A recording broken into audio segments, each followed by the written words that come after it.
Hello everyone, good morning সকলকে। ইউটিউবে আমার নতুন একটা ভিডিওতে তোমাদের অনেক অনেক স্বাগতম। তো চলে এসেছি তোমাদের কাছে আর একটা নতুন ভিডিও নিয়ে।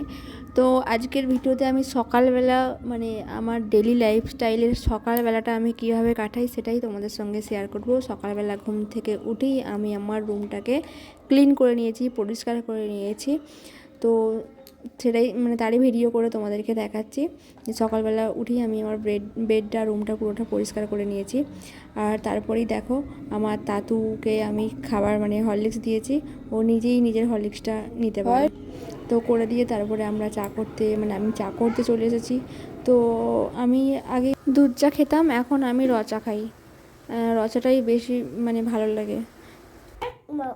ডগ মানে হ্যাঁ, কাউ মানে গরু, গোট মানে থালা ছাগল, শিপ মানে ভেড়া ভেড়া, আর হর্স মানে ঘোড়া ঘোড়া, আর ক্যামেল মানে উট উট, র্যাবিট মানে খরগোশ, ইয়াক মানে নান্নাম চামড়ি গাই, ডাঙ্কি মানে গাধা গাধা। তাহলে আবার বলো, ক্যাট মানে। তো তোমরা দেখতেই পেলে ওকে হরলিক্স খাইয়ে আমি চা খেয়ে মানে সোজা ওকে মানে পড়তে বসেছিলাম। তো একটু পড়াশোনা ওকে মানে বসিয়ে করালাম, মানে সারাদিন তো ওকে নিয়ে আমাকে থাকতে হয়, তাই না? যেহেতু একা একা থাকি তো ওর পেছনে আমার মানে অনেকটা সময় ওকে দিতে হয়। ও যেহেতু বাবাকে পায় না, তাই বাবার সময়টাও আমাকে ওকেই দিতে হয়। তো ওকে আমি একটু বেশি টাইম দেওয়ার চেষ্টা করি।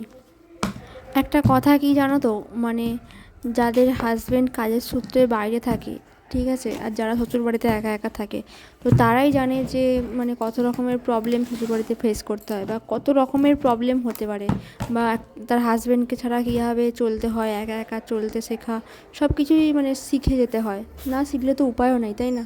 তাই একা একাই মানে দুঃখ হোক মানে কষ্ট হোক যা কিছু হোক, তো একাই থাকতে হবে, কিছু তো করার নেই, তাই না? তাই মানে আমিও যেহেতু মানে অভ্যেস হয়ে গেছে, আমার ছেলেরও মানে সেরকমভাবে অভ্যাস হয়ে গেছে একা একা সব কিছু করা।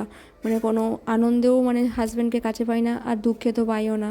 ঠিক আছে, দুঃখে যে একটু কল করবো, তার সাথে কথা বলবো, সেই উপায়ও আমাদের নেই। তো কী আর বলবো, চলো এখানেই ভিডিওটা শেষ করছি, তো বাই।